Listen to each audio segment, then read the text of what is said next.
Jaun-Andreok, agintariok, egun on guztioi. Eskerrik asko etortzeagatik. Muy buenos días y muchas gracias por vuestra asistencia. Nos gustaría que fuera ya este un acto de futuro libre, sin esta amenaza invisible que aún existe según nos dicen los datos. En cualquier caso, hoy nos estamos volviendo a ver, nos sonreímos y nos volvemos a identificar unos con otros y estamos, creo y espero, venciendo.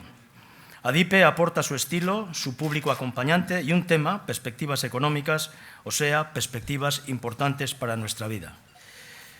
El tema será presentado por ponentes sabios, conocedores, estudiosos del mundo social y económico, a los que agradecemos sobremanera su disposición para con ADIPE. Son los que ya conocéis, Oriol Aspach, Joseba Madariaga y Jon Barrutia.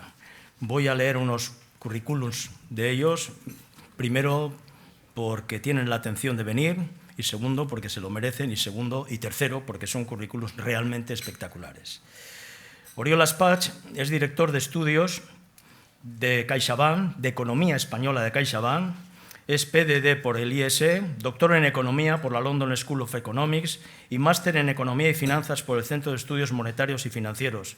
Escribe regularmente artículos en el informe mensual de CaixaBank Research, analizando la situación y las perspectivas económicas globales. Ha publicado artículos en revistas académicas internacionales de reconocido prestigio y artículos de divulgación sobre desigualdad económica, política moderna, monetaria, sector inmobiliario y estabilidad financiera, entre otros. Imparte clases sobre macroeconomía y mercados financieros en la Barcelona School of Management, en la Universidad Pompeu Fabra, y es secretario técnico de la Junta Directiva del Círculo de Economía. Joseba Madariaga es doctor en Ciencias Económicas por la Facultad de Ciencias Económicas y Empresariales de la Universidad de Deusto, es máster en Gestión Avanzada, MEGA, por la Universidad de Deusto, y también un reconocimiento que no es de este año, pero fue el año pasado, es Economista del Año, otorgado por el Colegio Vasco de Economistas. Es máster universitario en Economía Aplicada, es Master of Arts in Economics por la Universidad Nacional de Educación a Distancia, UNED. En su actividad docente es director del Máster Universitario en Auditoría de Cuentas y profesor de Finanzas Empresariales en cursos de posgrado y Educación Executive. Es director de estudios de Laboral Cucha, entidad en la que es responsable de los análisis económicos de carácter coyuntural y estructural centrados en la economía española. Tiene un currículum casi interminable y voy a pasar a Jon Barrutia. Tiene un currículum casi interminable y brillante. Jon Barrutia, que actúa pues, de moderador, activador, él es el que se va a ocupar de esta cuestión, es decano de la Facultad de Economía y Empresa de la UPV. Es también consejero del Consejo Económico y Social del País Vasco. Es doctor y catedrático de Economía de la Empresa. Ha ocupado diferentes responsabilidades en ámbitos externos a la universidad, como las de director de universidades del Gobierno vasco, viceconsejero de universidades de investigación, miembro de los patronatos del Donostia International Physics Center, Robotiker, Geiker, Lavein, Techniker e Inasmet. Vicerrector de Asuntos Económicos de la UPV, vicedecano de la Facultad de Ciencias Económicas Empresariales y miembro del patronato de Euskeiker y director del Departamento de Economía Financiera.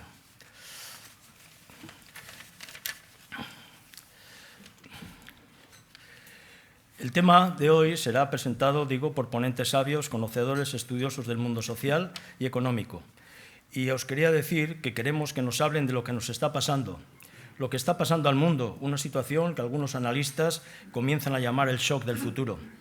El shock del futuro ya no es un peligro remoto, sino una verdadera enfermedad que afecta a un número creciente de personas. Es la enfermedad del cambio.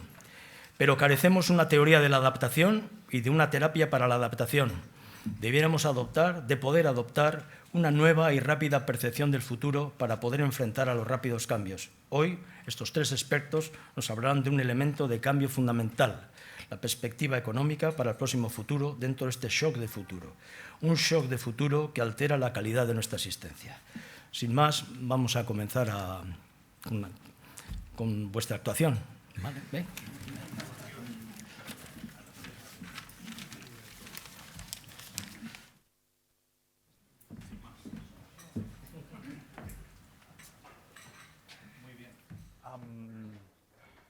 A veure. aguanta, esto funciona y el micro también. Pues nada, oye, bienvenidos, muchísimas gracias, Chema, por invitarme un año más, a pesar de que año tras año pues no vamos dando una, ¿no? Y muchísimas gracias a todos vosotros, porque a pesar de que no damos una, pues nos acompañáis aquí un año más. Sabéis que yo encantado. Y venir a Bilbao, charlar con vosotros, es siempre, siempre, siempre un placer. Chema, hablabas del shock de futuro, ¿sí? Yo os quería dar 4 mensajes. Luego vamos a entrar en las transparencias y lo vamos a complicar todo un poco más, como siempre, ¿eh? Pero quedaos con estos 4 mensajes, que los llevo aquí apuntados, porque si no... y el primero es el shock del futuro, que tú, ¿no? Yo decía incertidumbre. Normalmente es la coletilla con la que terminamos las presentaciones los economistas, ¿no? Decimos, bueno, hay esto, hay lo otro, parece que va a ir por aquí o por allá, pero hay mucha incertidumbre, que es como una coletilla de decir, y si no la acierta, pues me perdonáis, ¿no? No. Entiendo que es el mensaje que querías dar tú con lo del shock de futuro, ¿no? La incertidumbre es muy elevada y pasa a ser una característica más del escenario, una propiedad que define el escenario hoy y que muy probablemente lo va a seguir definiendo los próximos años por la naturaleza de los shocks que estamos sufriendo, geopolíticos. Ya es difícil adivinar por dónde van a ir las cosas cuando tenemos shocks de naturaleza económica, cuando son de naturaleza geopolítica, pues yo diría que todavía más, ¿no? Y a día de hoy es obvio que lo que está dominando el curso de la economía es la incertidumbre y los shocks de carácter geopolítico. Y más allá de eso, mucha incertidumbre, cómo se transmiten estos shocks a la economía. Vamos a hablar de ello. Más allá de esta incertidumbre, de esta característica propia del escenario, los otros 3 mensajes que os quería trasladar primero, la debilidad, la desaceleración de la economía a nivel global, que es de lo que voy a centrar esta primera intervención, ya está aquí. Vamos a ver indicadores que muestran esta notable desaceleración de la actividad económica a nivel global. Tercer mensaje, incertidumbre, desaceleración. Tercer mensaje, en una palabra, sería estancamiento, ¿sí? Ni recesión ni expansión. No apuntan los indicadores a día de hoy que vayamos a una caída pronunciada, sostenida y generalizada de la actividad. Y tampoco apuntan que vayamos a recuperarnos de forma rápida y generalizada a corto plazo, ¿sí? ¿Podemos tener algunos trimestres de caída de la actividad? Sí, pero no será, o no tiene pinta que sea ni muy pronunciada ni generalizada. ¿Lo podríamos llamar recesión?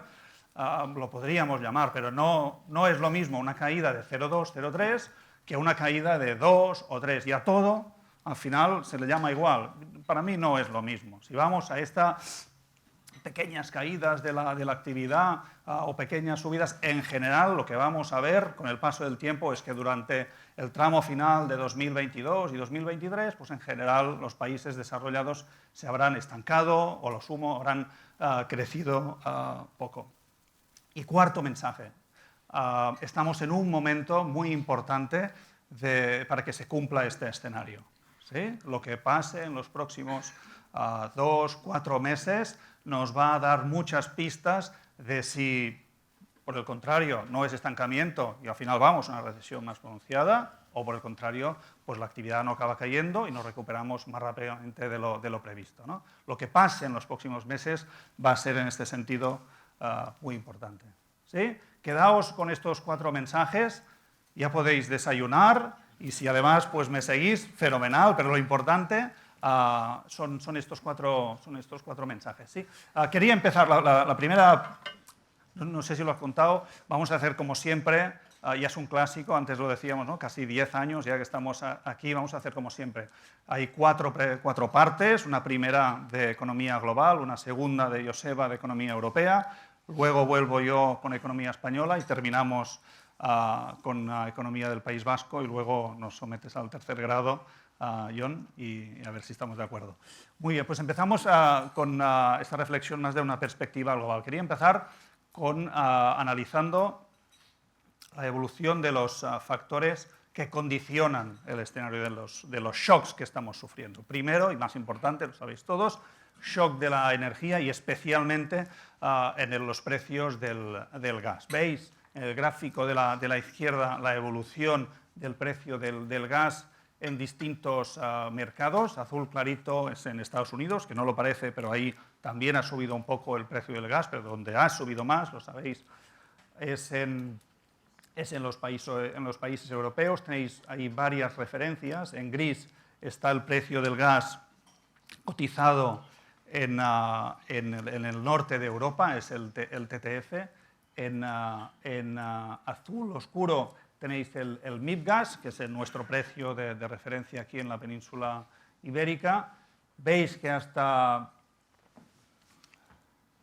tenéis aquí un primer repunte en febrero del 22, pero sobre todo a partir del verano el aumento que se produjo en los precios del gas europeos fue espectacular. Yo espero que vosotros tuvierais unas buenas vacaciones. Nosotros no tuvimos unas buenas vacaciones, cerramos escenarios en junio, julio, mientras estábamos, yo en la montaña, otros en la playa, y veíamos qué le pasaba al precio del gas, ¿no? Que subió por encima de 200, nos fuimos con el precio por debajo de 100, y en agosto llegó por encima de 200, pensamos, bueno, a la vuelta habrá que revisar escenarios, ¿no? Bueno, veis aquí el shock es espectacular, pero en los últimos meses, especialmente en las últimas semanas, se ha producido una notable corrección en el precio spot y también en los futuros. Esto es el gráfico del medio, es el precio esperado del gas, en este caso del TTF, en los próximos meses. Lo veis a 31 de agosto, se esperaba que se mantendría el precio del gas por encima de 200, ha ido bajando y a día de hoy se espera un precio del gas promedio para el año que viene alrededor de unos 120 euros, que sigue siendo muy elevado, pero no tan elevado como lo que parecía hace unos meses. Esto es en parte por el buen tiempo, en parte porque las reservas de gas se han llenado y en parte por las medidas que se están tomando a nivel europeo. Pero muy importante, más allá de que no va a ser tan elevado, todo apunta a que se mantendrá elevado en los próximos meses. Por tanto, shock de la energía que persiste. Segundo shock que hemos sufrido los últimos meses es en las tensiones en las cadenas de valor global, por motivos de demanda y por motivos de oferta, ¿sí? De demanda es porque tras la pandemia, en general los países desarrollados se acumularon muchos ahorros, se abrieron las puertas a la movilidad y a la actividad, y el repunte del consumo fue muy pronunciado, especialmente en Estados Unidos. Esto con una capacidad productiva que se había quedado adormecida, tensionó las cadenas de valor global. Y a ello se ha sumado por los repuntes de COVID y de la política de COVID-0 en China, que aún persiste, ¿sí? A pesar de ello, veis que las presiones en las cadenas de valor global pues se han ido moderando. Y esto es lo que nos indican estos dos gráficos que intentan capturar pues, la evolución de estas tensiones, ¿no? Es un índice, el gráfico de la izquierda, es el precio del contenedor, el gráfico de la derecha, y veis pues que este shock se está moderando, y esto es muy, muy importante, ¿no? Pero de momento, tanto el shock energético como las tensiones en las cadenas de valor global, lo que está generando, y lo sabéis todos muy bien, es unas presiones inflacionistas muy, muy pronunciadas. Yo aquí os muestro Estados Unidos, Joseba seguro que va a enseñar la situación en Europa. Veis el fuerte repunte en el gráfico de la izquierda que se ha pronunciado durante el primer semestre, sobre todo el primer semestre de este año, llegando a cotas que no veíamos en muchas décadas, pero muy importante en Estados Unidos. Ya llevamos varios meses en el que se está dando la vuelta, ¿sí? Veis, esto es la tasa de variación interanual de la cesta de los precios de la cesta de consumo, que llegó al 9%, pero ya lo tenemos por debajo del 8%. Si miramos las variaciones mensuales y las anualizáramos, tendríamos tasas de inflación en Estados Unidos que se acercarían al 3%. Por tanto, un giro importante que se está produciendo. La inflación subyacente, más inercial, que no incorpora los precios de la energía, está por encima del 6%, y al ser más inercial pues le costará bajar. El año que viene muy probablemente todavía nos moveremos con tasas de inflación elevadas, pero os decía, muy importante lo que veamos los próximos meses, especialmente en este indicador. Si se confirma este giro a la baja de la inflación, aunque le va a costar bajar, nos cambiará mucho la perspectiva de la intensidad y la persistencia de este shock, ¿sí? Es también muy importante para que no se activen los efectos indirectos y de segunda ronda. O sea, que las expectativas a largo plazo de la inflación, que veis en estos dos gráficos, se mantengan ancladas. Hasta ahora ha sido así y es muy importante que no tengamos sorpresas en los próximos meses para que las expectativas de inflación se mantengan bien ancladas. Y esto es muy importante no solo para que la confianza de las empresas y de los hogares pues se recupere, también es muy importante en términos de política monetaria. ¿Sí? Ahí todos tenemos la expectativa de que en los próximos meses los tipos de interés, en este caso de la Reserva Federal, van a seguir subiendo, pero lo van a hacer a un ritmo inferior al que hemos visto hasta ahora. En el gráfico de la izquierda veis lo que ha pasado en los últimos meses. Partíamos de unos niveles de tipos de interés en Estados Unidos prácticamente cero, 0,25, y en un año habrán subido cerca de 5 puntos. Esto es, digamos, histórico por la velocidad a la que se han subido, la magnitud a la que se han subido y el giro de expectativas que se ha producido. ¿Sí? Como decía, es muy importante que se confirme este giro en la tendencia de la inflación, porque esto permitirá que efectivamente, como estamos esperando, los tipos sigan subiendo, pero poco más, y que lleguen en Estados Unidos en el primer trimestre del año que viene entre el 4,5% y el 5%. Nosotros en CaixaBank Research esperamos 4,5%, el mercado hasta hace unas semanas esperaba un 5%, como la inflación está efectivamente yendo a la baja, los mercados han corregido sus expectativas y ahora ya están esperando que suban, que el techo sea inferior. Por eso es importante, si tenemos otra vez sorpresas a la alza en la inflación, volveremos a tener, nos van a aumentar otra vez las expectativas de tipos de interés. Si no es así, se confirmará pues, que ya no van a subir mucho más. ¿Vale? De ahí los movimientos que hemos visto en los mercados las últimas semanas, especialmente la última semana con el último dato de inflación. Veis aquí en el gráfico de la izquierda, esto es la cotización del bono americano a 10 años, ¿sí? Que llegó a situarse claramente por encima del 4% y en una semana ha caído cerca de 40 puntos básicos. ¿Sí? De ahí los mercados están ahora muy sensibles a ver qué pasa con este giro en la inflación. Si se confirma, tipos se estabilizan en niveles algo más bajos, los de largo plazo algo más bajos de los que teníamos. Que no se confirma, vamos a tener volatilidad y expectativas de tipos que repuntan de nuevo. Termino con apuntes, mostrando indicadores de actividad. Hasta ahora hemos visto los tres principales factores que condicionan el escenario. Shock de energía, tensiones en las cadenas de valor global y cómo esto pues, implica inflación y política monetaria. ¿Sí? Ahora rápidamente os muestro datos de actividad en Estados Unidos, datos de actividad en China y datos de sentimiento económico en los principales países desarrollados para que veáis dónde se anticipa que vaya la actividad en los próximos meses. ¿Sí? En Estados Unidos tenéis aquí la evolución reciente del PIB y del mercado laboral. ¿Sí? En Estados Unidos hemos tenido un primer semestre con caídas intertrimestrales del PIB, lo veis, hay muchos números. Fijaos en esta la última línea de la primera tabla. ¿Sí? Esto es el PIB, variación intertrimestral, tenemos una caída de 0,4 el primer trimestre, caída de 0,1 el segundo y un crecimiento del 0,6.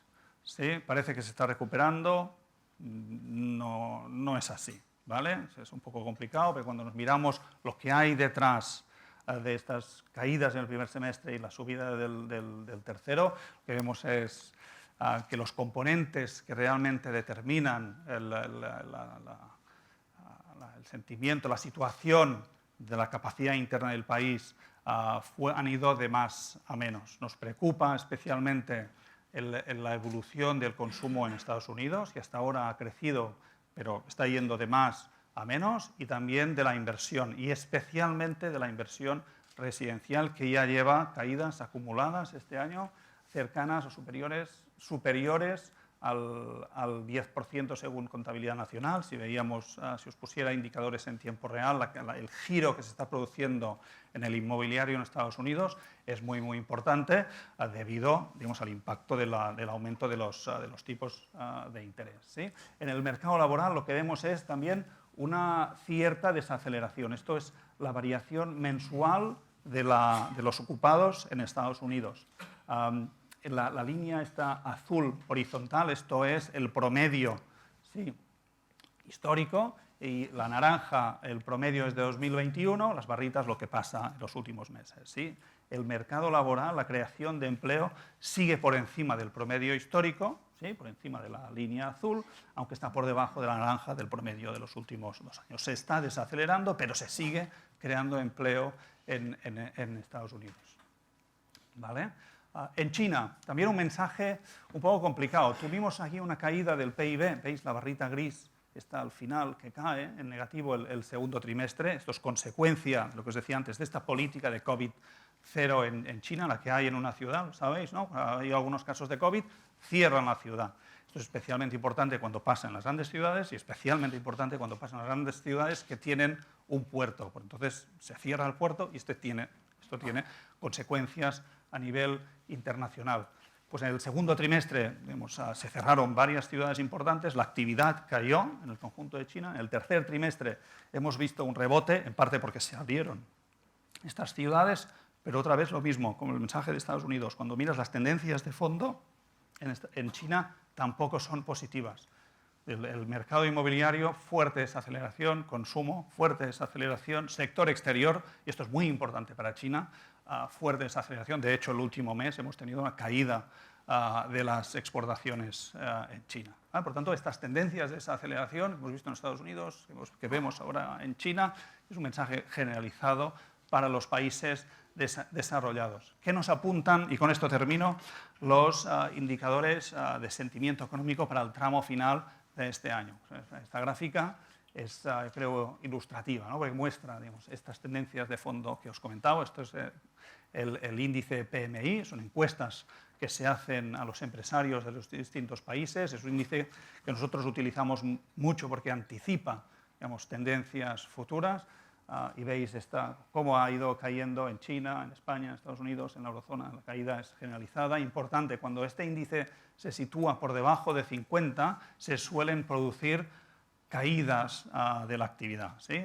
Esto apunta, por lo tanto, a que en el tramo final de este año, principios del año que viene, es muy probable que veamos tasas de crecimiento, y ahí viene uno de los mensajes que os daba, ligeramente negativas, ¿sí? No estamos esperando, este índice y muchos otros no apuntan a caídas muy pronunciadas de la actividad. Estamos hablando que en algunos países podríamos ver caídas de 0,2, 0,4 a lo máximo, y que esta debilidad podría persistir hasta el primer trimestre del año que viene. ¿Por qué?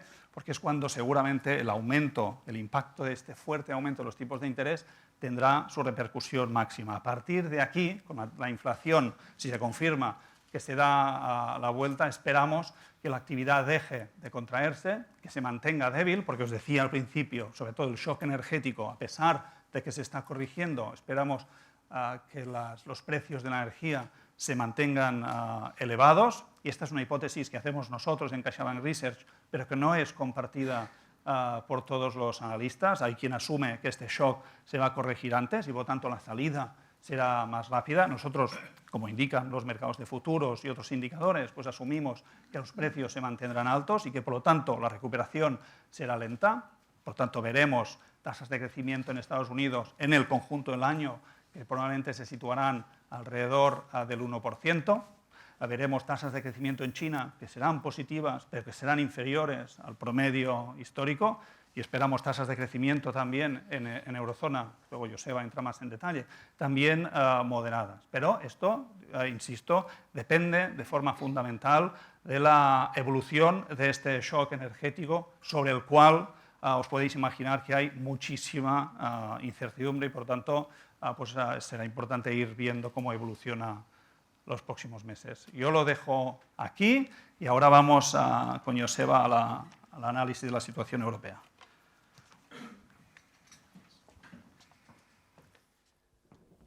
Bueno, pues lo primero, buenos días. Como siempre, agradecer a Dipe la invitación, tanto a Chema como a David, que no sé dónde está, pero bueno, como todos los años, pues encantado, un placer estar aquí con todos ustedes, ¿no? Bueno, ¿tengo que colocar yo la presentación, David? Bueno, voy a arrancar. ¿Esto funciona ya? Sí, ¿no? Vale. Vale, perfecto. Vale, el guión que voy a seguir básicamente es voy a hacer una pequeña introducción, sobre todo para justificar eso de que no acertamos nunca, ¿vale? Es cierto que, bueno, pues el año pasado os contamos un mensaje y sí me gustaría, bueno, recordar el mensaje que el año pasado os contamos y luego ya intentar introducirnos en dónde estamos ahora, que lo ha hecho también perfectamente Oriol, ¿vale?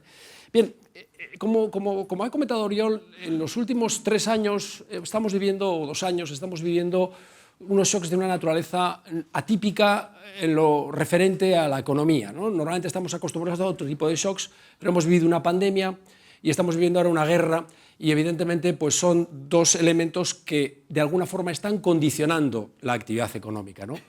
En concreto, la pandemia, como digo ahí, pues afectó a las cadenas de suministro. En realidad, la manera de enfrentarnos a la pandemia, primero cerrando la economía, por decirlo así, es decir, hubo un parón de la demanda, un parón de la oferta. Además, el parón de las empresas fue con el nivel de stocks que ellas tenían, ¿no? Y de alguna manera después se reabre la economía, pero ni siquiera plenamente, porque las restricciones persistían en ese sector de servicios, ¿no? Eso originó que de alguna manera los consumidores cambiáramos nuestro hábito de consumo y nos dirigiéramos fundamentalmente hacia los bienes, porque normalmente a los servicios no podíamos consumirlos de forma natural por el hecho de que las restricciones afectaban al sector, ¿no? Además, coincide con una etapa en la que las políticas, tanto monetarias como fiscales, eran muy expansivas, ¿no? Y las empresas, en ese intento de responder a ese aumento de la demanda, pues fundamentalmente tensionaron los precios de las materias primas y empezó a aparecer ese fenómeno de la inflación, ¿no? Luego, además, en 2021 abrimos la economía y de alguna forma empezó esa rotación de bienes hacia servicios, pero la variante Delta afectó muchísimo en Asia y allí mantuvieron y persistieron las restricciones, con lo cual, de alguna forma, no llegó a normalizarse la situación. Y el resultado de todo ello fue inflación. Y más o menos el año pasado os contábamos esta historia y os decíamos que nosotros entendíamos que con el transcurso del tiempo y conforme fuese cediendo la pandemia, esa inflación iba a ir también, de alguna manera, cediendo, porque de alguna forma iban a normalizarse esas cadenas de suministro, ¿no? con el paso del tiempo. Pero claro, llegó la guerra y ahí todo nuestro escenario pues, saltó por los aires, ¿no? Y entender el efecto de la guerra es muy sencillo simplemente si tenemos en cuenta el mix energético europeo. Si nos damos cuenta, el 70% lo importamos, es decir, tanto gas, petróleo como carbón lo importamos y es solamente el 30% en forma de renovables o de energía nuclear lo que nosotros generamos. Y, lógicamente, tanto Rusia como Ucrania son fundamentalmente suministradores de materias primas energéticas, alimentos y demás, ¿no? Y, de alguna manera, incluso eso podía llegar a afectar a las cadenas de suministro, aunque lo cierto es que particularmente ha sido más el shock energético el que ha estado detrás de esta inflación, que desde luego va a ser algo más persistente en el caso de Europa que en el resto de los países, ¿no? Estados Unidos, por ejemplo, ¿no? Es cierto que es distinto lo que está pasando ahora que lo que pasó el año pasado, en el sentido de que lo que pasó el año pasado es que faltaban productos semiterminados, había problemas con semiconductores, ahora no, ahora es más una cuestión de materias primas básicas, ¿no? El problema está centrado ahí. Y también es cierto que seguramente el año pasado fue más un efecto de demanda y ahora estamos ante un shock más bien de oferta, ¿no? Bien, y paso ya directamente a analizar la situación en Europa. Y vamos a seguir, la secuencia va a ser crecimiento, precios y luego política, ¿no? En cuanto a crecimiento, bueno, pues evidentemente tanto 2021 como 2022 han sido unos ejercicios en los que hemos crecido, lo cual tampoco era difícil porque si cierras la economía, pues lógicamente si la reabres vas a crecer, ¿no? Y de alguna manera, si miramos los datos, una comparación que hemos estado haciendo a lo largo de estos últimos 2 años es compararnos con la situación previa a la pandemia. Bueno, pues con respecto a la situación previa a la pandemia, ya la mayoría de los países, exceptuando nosotros, pero la mayoría de los países están por encima de esa situación previa a la pandemia, ¿no? Tanto la zona euro como Italia como Francia pues están ya por encima del cuarto trimestre de 2019 y Alemania en estos momentos, en el segundo trimestre, estaría empatando con esa situación, ¿no? Pero en cualquier caso, eso no hay que poner el foco solamente en si hemos recuperado ese nivel de renta previo a la pandemia, ¿no? En el fondo tenemos que darnos cuenta que hay un coste asociado al hecho de que hemos perdido una trayectoria de PIB que nosotros teníamos y que todavía no hemos alcanzado la trayectoria previa a la pandemia. Una cosa es que hayamos alcanzado la línea roja, que es 2019, pero otra cosa es que la trayectoria previa a la pandemia todavía no la hemos alcanzado, ¿no? Por verlo de otra manera, en esta gráfica tenemos Por un lado, en la gráfica de allí lo que tenemos es, vamos a ver si es este de aquí, la línea de abajo es la evolución del PIB en términos reales, y lo que podemos ver es que el PIB en términos reales todavía no ha alcanzado esa trayectoria previa a la pandemia. Concretamente, en este primer semestre de 2022, en la zona euro, el crecimiento del PIB ha sido del 4,8% en términos reales, y estamos como un 4% por debajo de esa trayectoria previa a la pandemia. Sin embargo, en términos de PIB nominal, hemos alcanzado e incluso hemos superado, como podéis ver, el PIB en euros, hemos superado esa trayectoria previa a la pandemia. El crecimiento en términos nominales de la economía europea ha sido del 8,9%. Evidentemente, la diferencia entre ambas está en los precios de la producción, en el deflactor del PIB, que ha crecido un 3,9% en ese primer trimestre del año. En esta segunda gráfica lo que podemos ver son las tasas de crecimiento, tanto del PIB en términos nominales como reales, y vemos que durante una buena parte del periodo que está representado ahí, las líneas van casi juntas, lo que significa que en esos momentos no había un problema de inflación. Pero es a partir de más o menos la segunda mitad de 2021 cuando las líneas empiezan a separarse, que es cuando empieza ese problema de inflación que nosotros el año pasado pensábamos que iba a ser temporal, pero que en estos momentos, bueno, pues en Europa, como decía antes, posiblemente dure algo más, ¿no? Bien, y claro, por una parte el crecimiento, una cosa es el crecimiento de la producción, por otra parte es crecimiento de la renta, ¿no? Y de esa manera, si nos fijamos en qué comportamiento han tenido los salarios, midiéndolo a través de la remuneración de los asalariados, la tasa de crecimiento en términos nominales durante el primer semestre de 2022 ha sido del 7,7%. Y el crecimiento de los beneficios en esta primera mitad de 2022 ha sido del 6,4%. Es decir, ha habido un crecimiento, como siempre, ha habido un crecimiento razonablemente elevado de ambas variables, y lo cierto es que el peso que tienen tanto los salarios como los beneficios en el conjunto del PIB más o menos se mantiene conforme a los estándares históricos, como podemos ver en esta segunda gráfica de aquí. También es cierto que han crecido también, bueno, pues los impuestos menos las subvenciones, que es el tercer componente cuando medimos el PIB por el lado de la renta, ¿no? Y esto es el pasado, ¿no?, por decirlo así. Ahora viene el futuro. ¿Qué nos están diciendo los indicadores? Y presento el PMI que presentaba antes también Oriol, ¿no? Este es el PMI. En realidad lo que estamos viendo ahí es tres PMIs, el PMI compuesto que llamamos, y luego por otro lado el manufacturero y el PMI de servicios, ¿no? Y básicamente lo que podemos ver es que a partir de inicios de año de 2022 hubo un repunte, pero ese repunte está cediendo, es decir, está disminuyendo el valor del PMI tanto en el índice compuesto como en el índice manufacturero y en el índice de servicios, ¿no?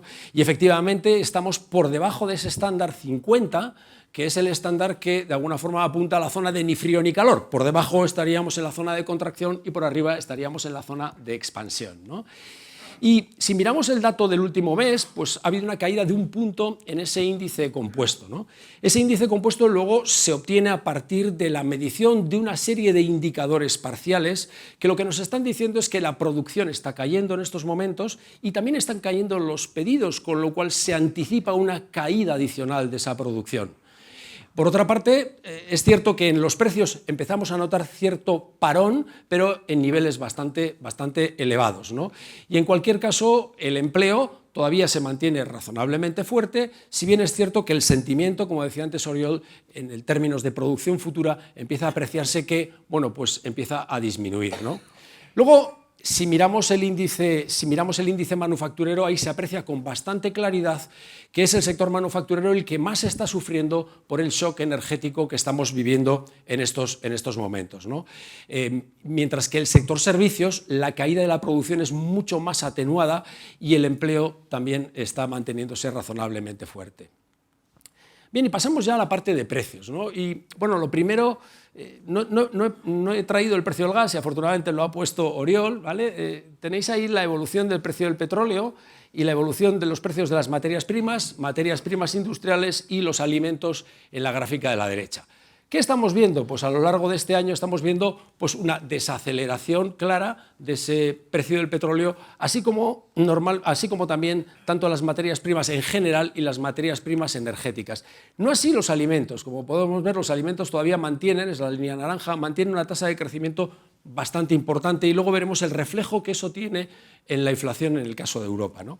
Bueno, todo esto, de alguna manera, ha conseguido ya trasladarse al IPC y, como decía antes Oriol, pues las tasas a las que hemos llegado en Europa y en las diversas zonas, en España e incluso en la comunidad autónoma, pues son tasas a las que no estamos acostumbrados desde hace ya pues bastantes lustros, ¿no? Tasas, bueno, en el entorno del 8, 9, 10%, ¿no? De alguna forma se han materializado eso que llamamos efectos de primera ronda, se ha trasladado ahí, ¿no? De alguna manera.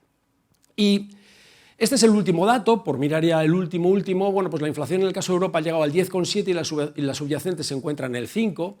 Y el gráfico es un poco complejo, pero básicamente lo que ahí podemos ver es el análisis de los datos desestacionalizados que publica el Banco Central Europeo. Y en ese último dato, ¿qué es lo que apreciamos? Bueno, pues apreciamos que ha habido un aumento de esa inflación debido fundamentalmente, por un lado, a los bienes básicos, que han aumentado un 0,5% el último mes y en términos interanuales un 6,1%, y también por otra parte a los servicios, que han aumentado un poquito menos, un 0,4% el último mes y un 4,4% anual.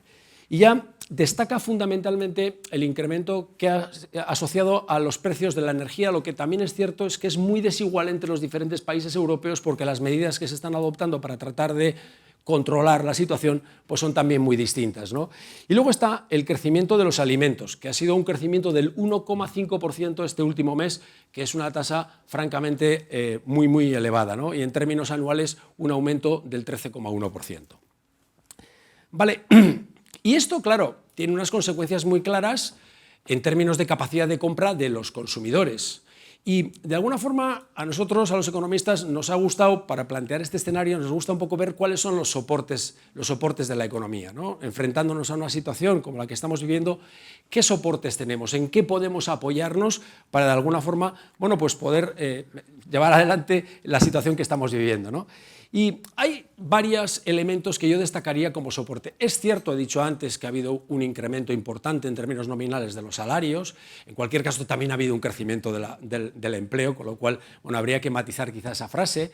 Pero lo que sí es cierto es que, asociado a esa problemática que hemos tenido con la pandemia, de que no hemos podido consumir de una manera natural ni bienes por problemas en las cadenas de suministro o cuando simplemente, de alguna forma, cerramos la economía, ni servicios, fundamentalmente porque ha sido un sector que de alguna forma ha estado persistiendo con una serie de restricciones hasta más o menos mediados de 2021, eso lo que ha generado es una bolsa de ahorro muy importante a nivel europeo y también a nivel español, ¿no? Y eso es lo que de alguna manera podemos ver en esta gráfica. Esas dos líneas, la verde y la amarilla que están viendo ahí, es la evolución de las tasas de crecimiento del consumo y la renta bruta disponible. Normalmente son dos variables. Claro, la renta bruta disponible es una de las variables que influye sobre el consumo y normalmente son dos variables que evolucionan de manera coordinada, en el sentido de que cuando la renta bruta disponible aumenta, el consumo lo hace y viceversa, ¿no?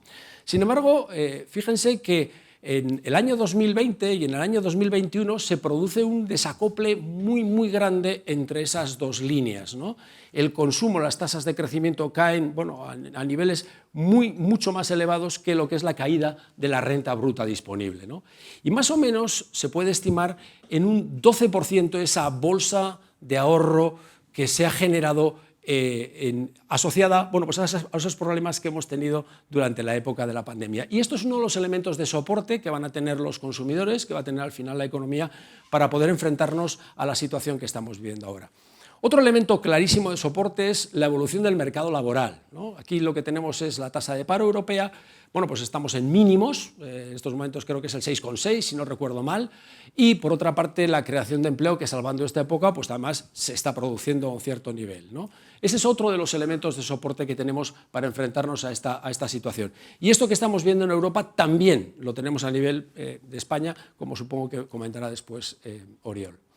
Y finalmente, entrando en materia de política monetaria, pues efectivamente hemos asistido a tres movimientos muy bruscos por parte del Banco Central Europeo, de 50 puntos y dos de 75 puntos básicos en julio, septiembre y octubre de este año. Y es cierto que hubo un cambio en la narrativa de la inflación a raíz fundamentalmente de la guerra. Normalmente siempre decimos, bueno, es que se equivocó el banco. Bueno, no sé si se equivocó o no. Lo que pasa es que el año pasado, cuando contábamos esta historia, veíamos el futuro de otra manera, ¿no? Entonces, cuando arranca la guerra, cambia el escenario y ese es el que le obliga de alguna forma, bueno, lo que hace en definitiva es el Banco Central Europeo entender que esa inflación no va a ser temporal, no va a haber un problema temporal, sino que tiene que enfrentarse a ello, ¿no? Y la cuestión está en qué es lo que, bueno, puede hacer el Banco Central Europeo de ahora en adelante. Bueno, esperamos una subida de otros 50 puntos básicos el próximo mes, en el mes de diciembre, y en el primer trimestre otra subida adicional de 25 puntos básicos, ¿no? Dado que habéis visto antes esa caída del PMI anticipa de alguna forma que entremos en una recesión de carácter técnico. Estoy totalmente de acuerdo con Oriol cuando dice que esto no va a ser una recesión asociada a que la economía, el fondo, las corrientes de fondo de la economía, hay unos problemas importantes. Es decir, desde todo punto de vista, los balances del sector privado son sólidos, es decir, no estamos en circunstancias similares a las de otros momentos, con lo cual, en todo caso, lo que podemos anticipar es una recesión de carácter técnico, ¿no? Lo que anticipan de alguna manera los datos, ¿no? Entonces, entendemos que el Banco Central Europeo, bueno, pues en este cuarto trimestre, que esperamos que haya una caída del PIB, y en ese primer trimestre, que también esperamos que haya una caída del PIB, pues también se sentará a ver qué efecto tiene esa recesión técnica también en los precios, ¿no? Y bueno, aquí esta es una transparencia que la he cogido de los apuntes de clase, pero bueno, básicamente la cuestión es, ahí tienen las tasas de crecimiento de la remuneración de los asalariados con las tasas de paro. Esto es la curva de Phillips y lo contamos allí, ¿no? Básicamente la cuestión es que en estos momentos estamos en tasa de paro mínima, estamos en una tasa de paro muy baja y normalmente eso es coherente con un crecimiento de los salarios, que es lo que está ahora en estos momentos también el Banco Central detrás de ello, viendo si de alguna forma se está desacoplando, están creciendo mucho los salarios, lo cual sería un indicador también de que las expectativas de inflación están elevándose, ¿no? Tiene la pinta de que los crecimientos salariales que estamos viendo, y ahora mismo se están negociando, si no recuerdo mal, como 4 millones de trabajadores en Alemania, el sindicato IG está en estos momentos negociando, tiene pinta de que las tasas de crecimiento que estamos viendo en las negociaciones salariales medianamente son compatibles con un paso de un régimen de inflación del entorno del 1%, que es donde hemos estado estos últimos años, a ese entorno del 2%, que es donde el Banco Central de alguna manera desea.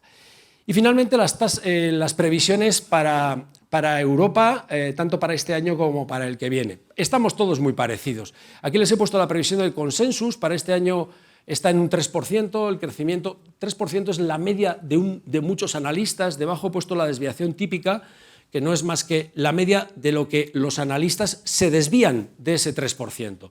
Bueno, pues como ven ustedes, esto es lo que se espera para este año, un 3%, y la media de desviaciones está en el 0,5%. Y sin embargo, para el año que viene, esto es dato octubre, el dato noviembre es negativo, para el año que viene ya la media de los analistas daba 0, ahora está ya dando negativo y la desviación típica obviamente es un poco mayor porque evidentemente existe mucha más incertidumbre, ¿no? Todavía falta transcurrir todo el año que viene. Y en términos de inflación, pues estaríamos en un 8,3 para este año y aquí fíjense que la desviación típica es muy pequeña, es de simplemente una décima, y para el año que viene estaríamos en un 5,8 pero con una desviación casi de un punto arriba o abajo. Y con esto le cedo a Oriol. Muy bien. Muchas gracias. Pues venga.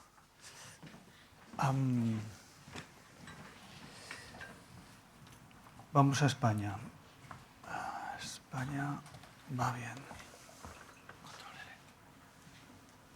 Muy bien. Vale. Para la economía española, en general, los 4 mensajes que os daba al principio, muy en línea, ¿no, Joseba? También con lo que has contado tú, pues también aplican a la economía española. Incertidumbre, desaceleración, estancamiento y momento crítico. Estancamiento yo creo que con matices, ¿no? Y ahí vienen, si queréis, los 2 mensajes adicionales para la economía española. Uno, que en términos relativos respecto al conjunto de países desarrollados estamos en una posición mejor, ¿sí? En términos relativos, porque la exposición a los factores que condicionan este ciclo económico es menor. Pensad sobre todo en energía, la exposición que tiene la economía española al gas ruso es mínima. Las dudas de que, o la probabilidad de que en España a corto o medio plazo se tengan que producir cortes en el suministro de energía no es cero, porque nada es cero en esta vida, pero es muy baja. No hay a día de hoy, no es un tema que esté encima de la mesa, como sí lo está en otros países europeos. No tanto para este invierno, porque como os decía, las reservas de gas pues, se han llenado en todos los países europeos, pero en el norte de Europa persisten dudas, sobre todo para el año que viene. Es lo que os comentaba, de que la persistencia del shock de energía creemos que será elevada y llega al invierno que viene. En España esto no es un tema, sobre todo por el elevado número de plantas de regasificación. ¿Sí? Y esto da mucha flexibilidad a la hora de buscar proveedores. Y esto en la coyuntura actual, esto es clave, es un hecho diferencial. ¿Sí? Punto número 1. Y punto número 2, España también está en una posición relativamente mejor respecto al pasado. ¿Sí?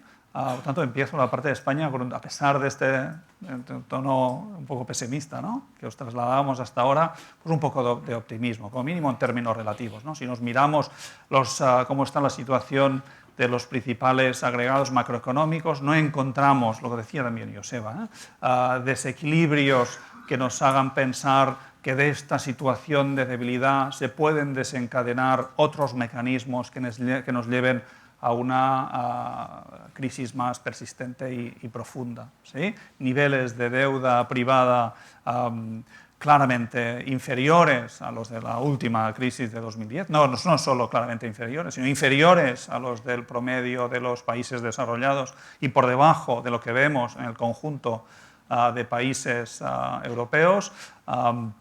Y también en materia de exposición exterior, y esto es algo que no se dice suficientemente a menudo, pero estamos pasando esta crisis manteniendo un superávit por cuenta corriente, ¿sí? Que es algo, digamos, una transformación estructural espectacular de la economía española. Recordad, hace 15 años, déficit de cuenta corriente, que esto es, importábamos mucho más de lo que exportábamos, cerca del 10%, y que nos llevó a una acumulación de deuda externa enorme. Esto no solo se ha corregido, sino que durante una crisis persiste un superávit de cuenta corriente, muy importante, y también una transformación muy importante del mercado laboral que hace que atravesemos estos momentos difíciles con patrones en el mercado laboral muy distintos a los que veíamos en el pasado. Y esto os voy a enseñar algún gráfico, ¿no? O sea que el mensaje para España es los principales puntos que os decía al principio se mantienen, pero en términos relativos, tanto respecto al pasado como respecto a otros países desarrollados,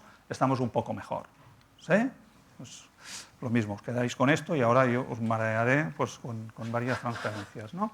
Primera, actividad, para situarnos un poco de lo que digamos, de dónde venimos, dónde nos encontramos, ¿no? Ahí también se ve, creo, muy bien la desaceleración de los últimos trimestres. La línea naranja es el crecimiento intertrimestral del PIB. Veis que, digamos, sobre todo segunda mitad del año pasado, la economía empezó a recuperarse, tasas de crecimiento relativamente elevadas, desde una perspectiva histórica, crecimientos por encima del 2% intertrimestral es una pasada.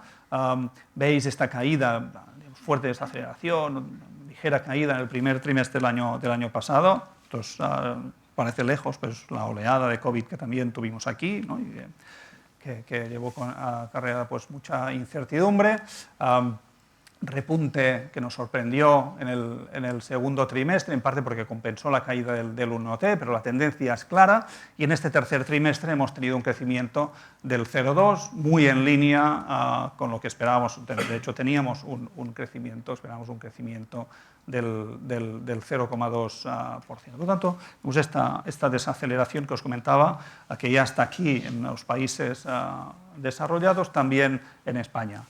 Joseba os enseñaba un poco, también nos situaba antes los países europeos, añadimos España en la ecuación respecto a los niveles prepandemia. Veis, la economía española fue de las que más cayó, sobre todo por el peso del turismo en la economía española que colapsó, ¿no?, durante la pandemia. La recuperación ha sido muy notable, pero todavía nos encontramos algo por debajo de los niveles previos a la pandemia, ¿no? Los países europeos que no cayeron tanto, como comentaba Joseba, pues ya han recuperado los niveles previos a la pandemia. Cuando miramos por componentes cuáles son los factores que, digamos, que nos restan, que nos sitúan por debajo de estos niveles previos a la pandemia, sobre todo yo destacaría el consumo privado, que se encuentra a cerca de 5 puntos porcentuales todavía en términos reales por debajo de los niveles previos a la pandemia, ¿no? Esto es un poco la foto de dónde estamos a día de hoy.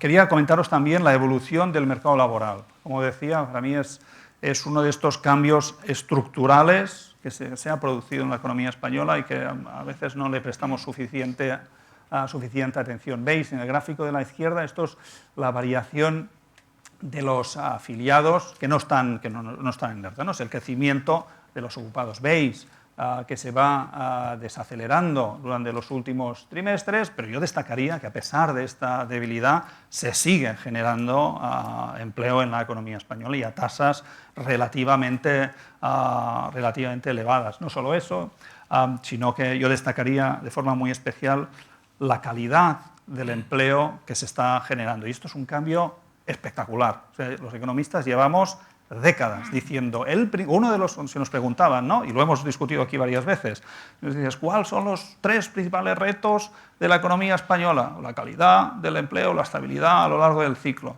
Pues esto ha pasado, o está pasando. Lo vemos en los datos y no lo publicitamos. La caída de la temporalidad es superior a 10 puntos. Estamos cerca, en tan solo, digamos, no ha pasado ni un año. ¿Sí? Estamos cerca ya de los estándares europeos. Veníamos de niveles de temporalidad que estaban cerca del 30%, 27, 28%, y esto ha bajado, está, si no recuerdo mal, alrededor del 15%. Bueno, esto es espectacular. Esto es, para mí, o sea, debería estar en las portadas, digamos, de forma recurrente, ¿no? Porque tiene implicaciones en muchísimas dimensiones, no solo en la vida diaria de las personas que sufrían esta incertidumbre, también en el crecimiento potencial de la economía por las derivadas que tiene en la productividad, ¿no? Por tanto, esto es muy, muy importante. Y segunda dimensión que quería destacar es la evolución del empleo en momentos de debilidad económica o de crisis o pequeña recesión. En la economía española rápidamente se destruía empleo, fluctuaba mucho más el empleo que la actividad a lo largo del ciclo, y esto no está pasando. Vemos que la actividad se está desacelerando de forma muy notable, incluso podemos tener tasas de crecimiento ligeramente negativas en el tramo final de este año, quizás el primer trimestre del año que viene también, pero no esperamos caídas del empleo. De hecho, para el año que viene esperamos una tasa de crecimiento del empleo del 0,5%, y esto hace una diferencia enorme, ¿no? que quería destacar. Otra cosa, y esta no es en positivo, que nos tiene un poco perplejos, es esta dicotomía entre lo que son indicadores hard, que llamamos, que muestran directamente la evolución de la actividad, o sea, el PIB o el empleo o la producción industrial, que muestran esta desaceleración, pero que todavía se sigue creciendo.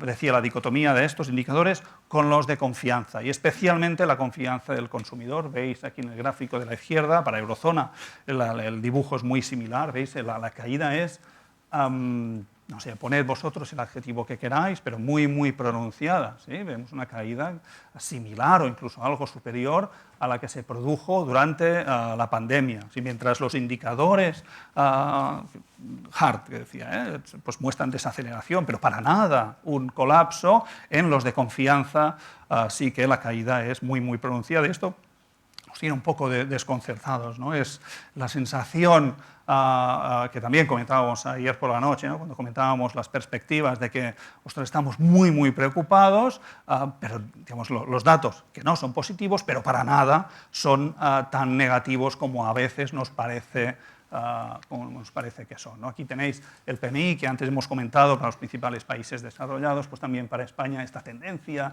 a la baja y especialmente el de manufacturas, la industria, que es el sector pues, que más está sufriendo esta situación actual, ¿no?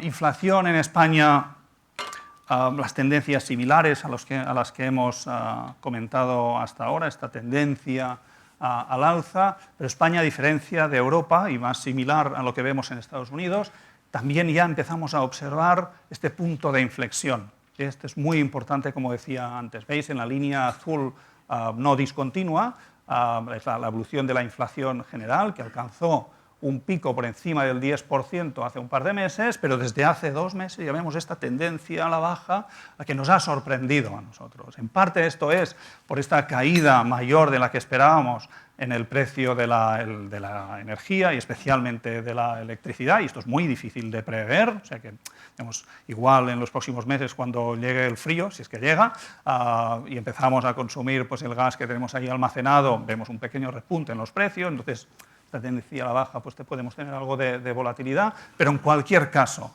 parece que ya hemos alcanzado el punto máximo y en los próximos meses, si no hay novedades, insisto, si no hay novedades, todo apunta a que la inflación puede empezar esta trayectoria a la baja, que será lenta, ¿sí? Porque después de un shock de estas características, digamos, las presiones inflacionistas han alcanzado el conjunto de la cesta de bienes y por eso vemos que la inflación subyacente, la línea naranja, pues también ha repuntado y sabemos que la inflación subyacente pues, tiene mucha más inercia, pero sí que es muy importante pues que se confirme que en los próximos meses ya empezamos a ver un poco la salida a esta crisis, sobre todo inflacionista. Insisto, para el conjunto el año que viene la inflación todavía se mantendrá a niveles relativamente elevados, esperamos un promedio del 4,5%, pero lo importante es si se confirma esta tendencia y que nos podría dejar con una tasa de inflación a finales del año que viene ya alrededor del 3%. Por lo tanto, muy, muy importante si esto se confirma.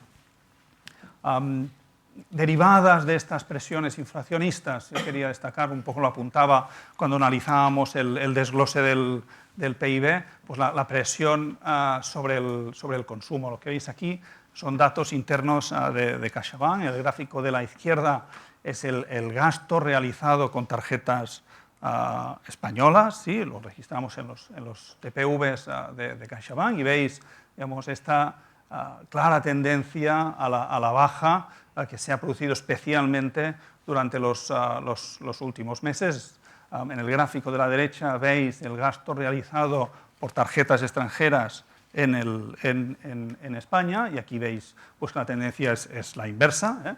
Esto es la evolución en el 20, en el 21 y en el 22. En el 22 ya tenemos niveles de gasto de tarjetas extranjeras por encima de las que había antes de la pandemia. ¿Me permitís aquí un minuto para la publicidad?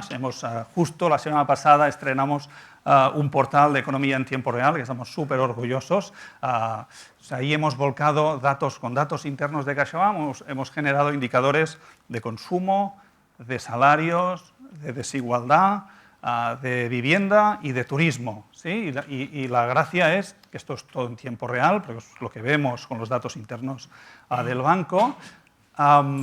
Y está todo por regiones, o sea que podéis mirar en tiempo real todas estas dimensiones para el País Vasco. No lo he puesto porque, digamos, País Vasco es Joseba, pero bueno, yo lo dejo aquí, ¿no?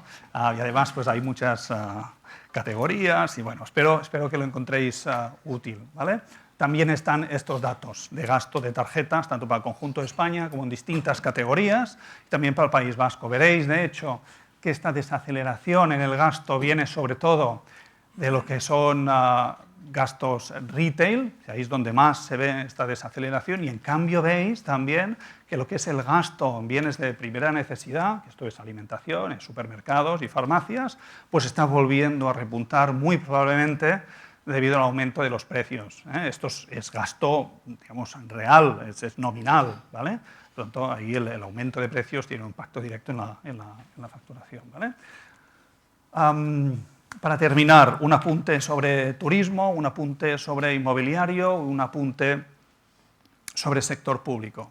Turismo, ya lo veíais un poco con el gasto que os enseñaba antes, es uno de los principales puntos de apoyo de la economía española, lo ha sido durante los últimos meses y creemos que lo seguirá siendo durante los próximos trimestres. ¿Sí? Lo creemos que lo seguirá siendo porque a pesar de que es verdad de que los principales países emisores de turistas internacionales pues, se desacelerarán o incluso pues, entrarán en una recesión técnica, estamos pensando sobre todo en Alemania, Francia, Inglaterra, Italia, las palancas de crecimiento creemos que superan digamos, este efecto negativo, sobre todo porque hay dos grandes países emisores que en los últimos meses se han visto penalizados por el colapso en los aeropuertos, Inglaterra y Alemania de forma especial, y por lo tanto, a medida que digamos, la capacidad de emitir turistas se vaya arreglando, y esperamos que sea así, pues el crecimiento de los influjos de turistas de estos países va a seguir siendo pronunciado, porque también vemos capacidad de crecimiento en emisores de turistas de larga distancia, especialmente de América. ¿Sí? Por tanto, palancas de crecimiento importantes en turismo, a pesar de que ya estamos muy cerca de los niveles previos a la pandemia. Por tanto, por ahí creo que es un soporte muy importante de cara a los próximos trimestres para la economía española. Breve reflexión sobre el sector inmobiliario, que creo es importante, porque veréis probablemente en los próximos meses pues, noticias negativas de la situación del sector inmobiliario en varios países desarrollados. En Estados Unidos, clarísimo, lo comentaba antes, el giro que se ha producido en el inmobiliario, pero en Reino Unido, varios países del norte de Europa en el que el inmobiliario ha tenido un comportamiento muy fuerte los últimos meses. Con el aumento de tipos de interés, el inmobiliario de estos países que ha tirado tanto, pues se va a dar una vuelta. La situación en España es muy distinta, por eso quería detenerme brevemente en este punto, ¿no? Es muy distinta porque los niveles de deuda, tanto de familias como de las empresas del sector, son saludables, por decirlo de alguna manera, están en niveles, por ejemplo, por debajo de los países desarrollados, porque no hay un exceso de oferta, como digamos, fue el caso de la última crisis. Los factores que hizo pues, que fuera especialmente acusada. No es el caso, de hecho, hace varios años en el que el ritmo de construcción está por debajo del número de hogares que se crean, que sería más bien en sentido contrario, y porque los precios de la vivienda en el conjunto de España pues están en niveles digamos, de equilibrio, podríamos decir. O sea que es verdad que el aumento de los tipos de interés y ese enfriamiento de la demanda tendrá su impacto en el sector. De hecho, esperamos que las compraventas pues de vivienda caigan y de forma pronunciada el año que viene. Pero que caigan no quiere decir para nada que colapsen. De hecho, es que vienen de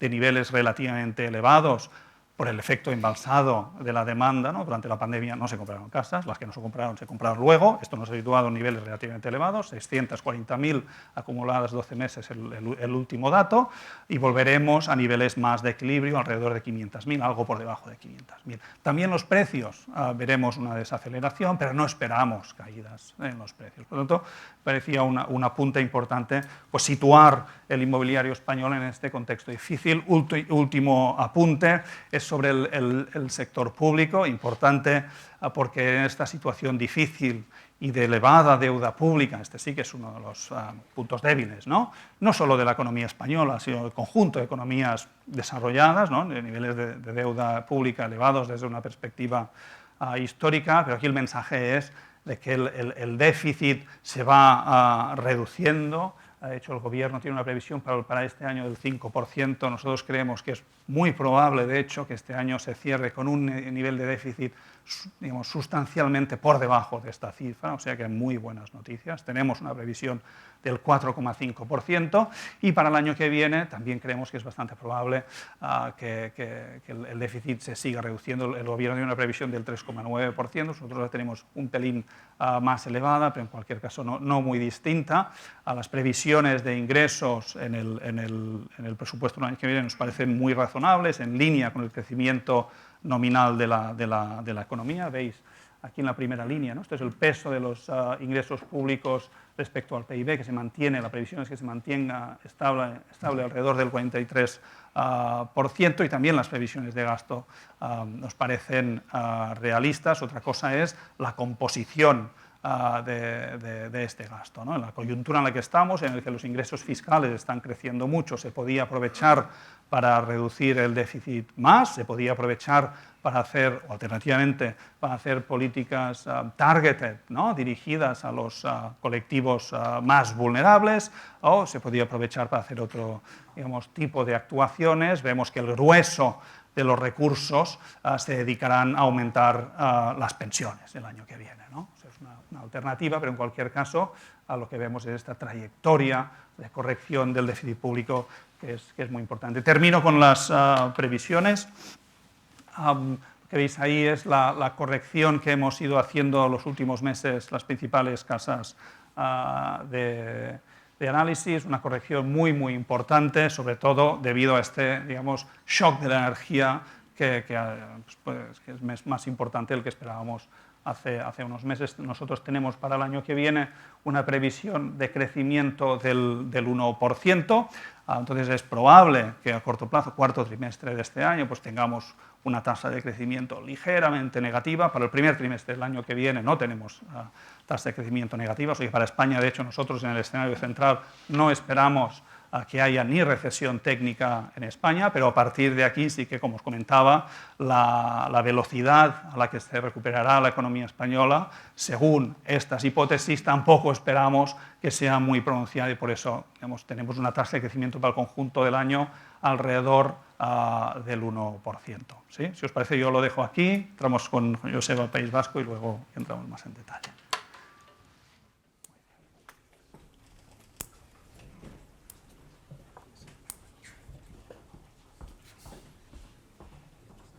Bueno, pues seguiré un recorrido similar en el caso de...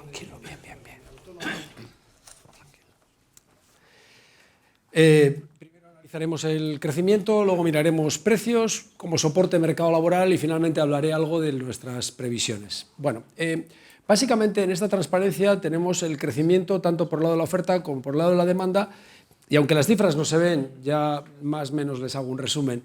Hay como 3 puntos. Una es, en la primera línea tenemos la tasa de crecimiento en términos anuales, la segunda tasa trimestral y la tercera tasa con respecto al cuarto trimestre de 2019. Bien, ¿y qué es lo que estamos viendo? Bueno, el tercer trimestre ha salido el avance del PIB, hace relativamente poco, y la tasa de crecimiento trimestral ha sido el 0,2, es decir, una tasa de crecimiento que muestra ya una clara desaceleración. Pero si miramos con datos de segundo trimestre, ¿qué es lo que tenemos aquí? Bueno, pues fundamentalmente por el lado de la oferta, tanto el sector industria, sector manufacturero, como también el sector de servicios, han sido fuentes de crecimiento muy claras en nuestro caso. Por el lado de la demanda, tanto el consumo como la inversión también han tenido un muy buen comportamiento, al igual que también las exportaciones. Si nos comparamos con los datos previos a la pandemia, sí que es cierto que comparando con la cifra que nos decía antes Oriol, ¿no? Del caso de España, ¿no? Comparado con ese cuarto trimestre de 2019, nosotros estamos mucho más cerca. Es decir, en estos momentos estamos un 0,8%, o en el segundo trimestre estábamos un 0,8% por debajo de ese cuarto trimestre de 2019. Es decir, casi hemos empatado. Pero no se olviden de que hemos perdido la trayectoria. O sea, que quiero decir que no es una buena noticia, pero en cualquier caso sí que es cierto que los efectos de los shocks que hemos vivido están ahí. Y de alguna forma esa desaceleración es lo que ahora vamos a ver en los indicadores que voy a utilizar. Voy a hacer un breve repaso de los sectores fundamentales y por otro lado de los componentes de la demanda fundamentales para que vean ustedes cómo esa desaceleración se empieza a percibir con relativa claridad, quizá exceptuando en el sector de servicios. Por ejemplo, el sector industrial. Bueno, el sector industrial, el indicador que he utilizado es la producción industrial. Bueno, pues ya vemos que la producción industrial, las tasas de crecimiento trimestrales están de alguna forma siendo cada vez menores. Es verdad que el dato septiembre es julio y agosto comparado con julio y agosto del año pasado, porque todavía no tenemos ese dato, pero en cualquier caso sí que se aprecia claramente una caída de la producción industrial. Pero si cogemos varios indicadores, como además de la producción industrial, los afiliados, la cifra de negocios, y construimos con ellos un indicador compuesto, pues podemos ver qué está haciendo la industria. Vemos que tanto el primer trimestre como el segundo ha tenido un comportamiento claramente expansivo, pero ya los datos del tercer trimestre, que son datos normalmente mensuales, los que estoy utilizando ahí, son datos ya que están apuntando a una cierta desaceleración en la tasa de crecimiento.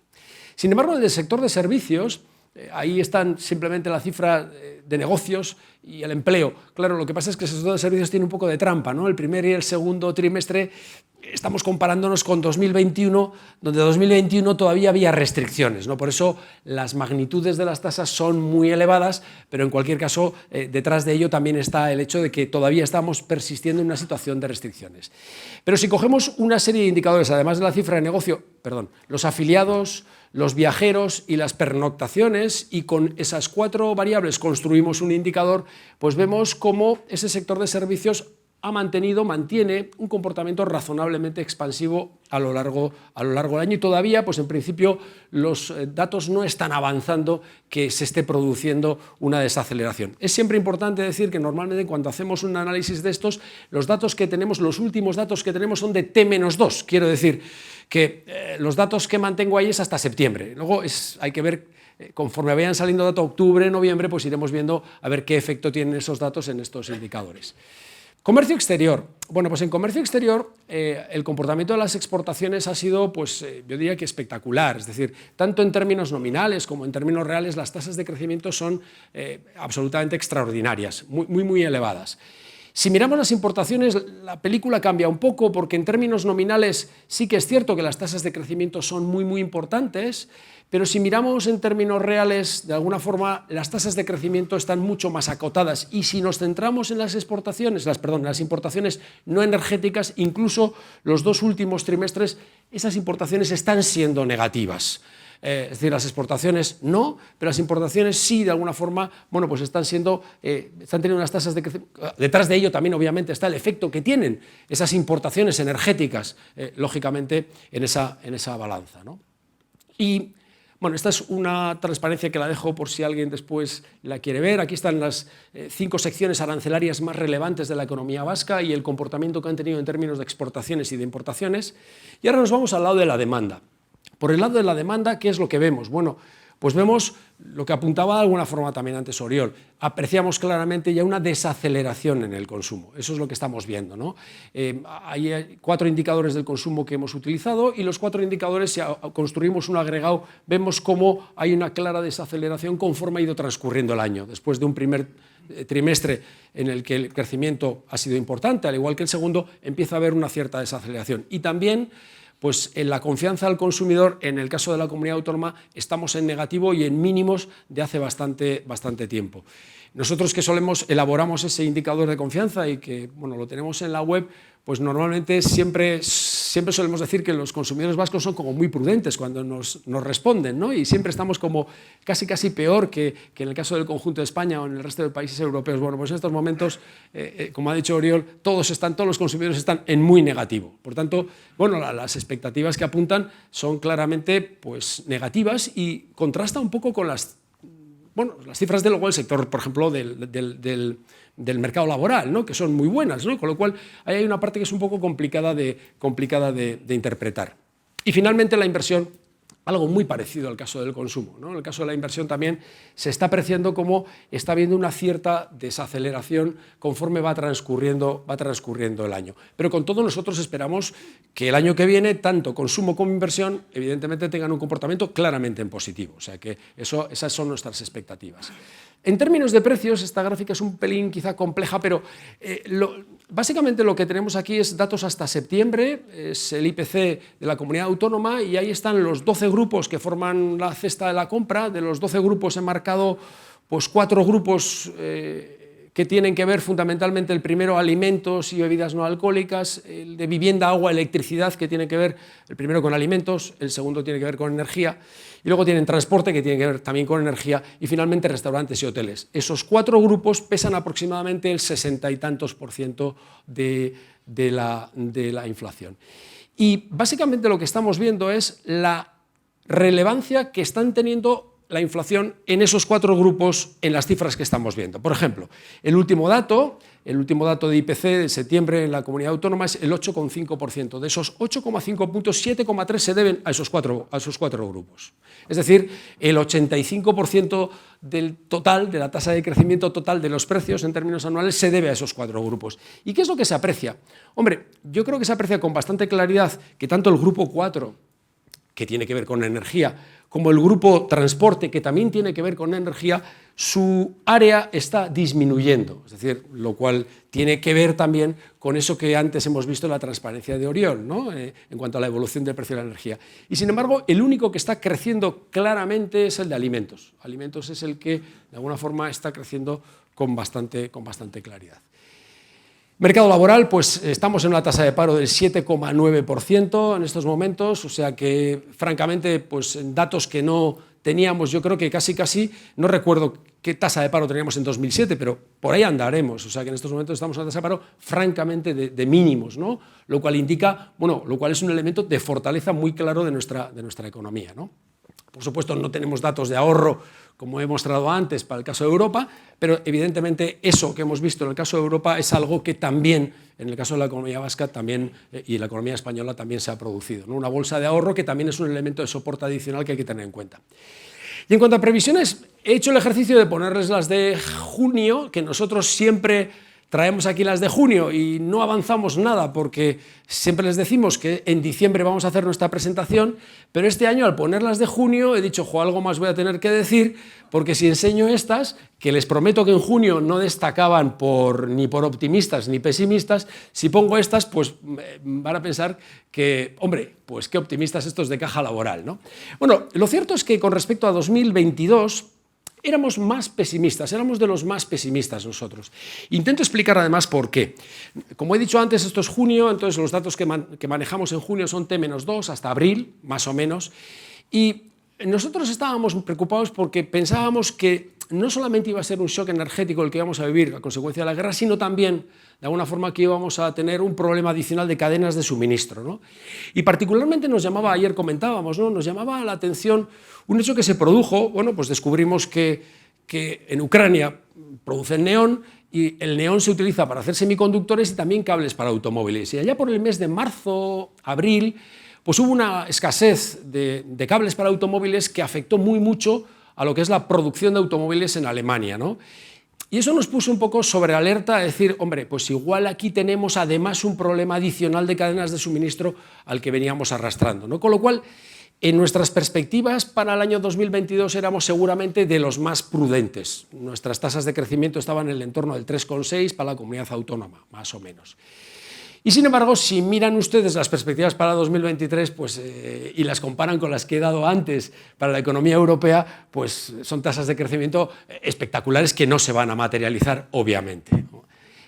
Lo que he hecho ha sido un pequeño ejercicio, sin más, de actualizar con datos hasta septiembre y ver un poco por dónde estamos este año, ¿no? Bueno, pues básicamente en diciembre les presentaremos una corrección, seguramente tampoco será esta la cifra, posiblemente sea incluso algo más elevada, pero este año creceremos aproximadamente un 4,2, eso es lo que en estos momentos estamos viendo. Y repito, para diciembre incorporaremos datos adicionales y seguramente incluso esta tasa incluso puede llegar a aumentar, ¿no? Y para el año que viene, pues tendrán que esperar hasta diciembre, pero bueno, más o menos si dividen eso por 3, pues ahí andaremos, tampoco creo que sea mucho menos. Nada, pues muchas gracias, eso es todo.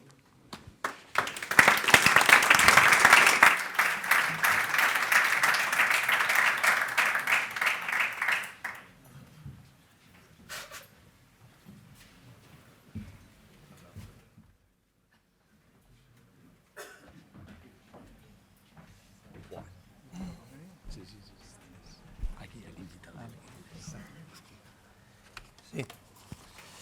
Bueno, pues buenos días, Egunon, otra vez.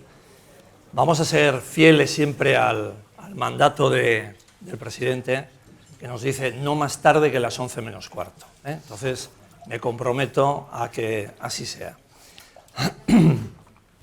Bien, antes que nada, no sé cuál de los dos ponentes, pero han dicho, nos podéis imputar que no acertamos. Bueno, obviamente también. No, porque yo reivindico la profesión del economista no como un chamán, sino como un profesional igual que todos los demás. Ninguno de nosotros va al médico a decirle, oye, ¿me aciertas mi fecha de fallecimiento? No. El médico hace un análisis y de acuerdo a ese análisis y de acuerdo a una evolución razonable te diagnostica. Y es lo que están haciendo nuestros dos ponentes hoy. De acuerdo a una serie de datos y de acuerdo a una serie de técnicas, bueno, pues ellos hacen unas previsiones, ¿no? Que no es acertijos, ¿no? Quiero decir que, lo digo porque quiero descargar de la profesión de economista la tensión que supone ser además chamán, ¿eh? Es decir, que aquí no es un ejercicio de chamanismo, ¿no? Bien, dicho lo cual, a mí me parece muy importante, cuando hay tanta volatilidad, y lo decía Chema Vázquez de Busquiza, ¿no? Shock, yo creo que sí, que es una situación de shock. No es tan importante el resultado como de dónde partimos. Dicho de otra manera, cuando las expectativas son absolutamente cambiantes, volátiles, etc., lo importante es la introspección. No controlo el entorno, no sé lo que va a pasar en el entorno, pero vamos a ver cómo estoy yo para afrontar muchas de esas posibles vicisitudes del entorno. Y esta introspección la han aceptado en economía la escuela austríaca, los keynesianos y hasta los neoliberales, que yo creo que es uno de los pocos consensos que existe en el mundo de las ideas económicas. Entonces, vamos a hacer introspección.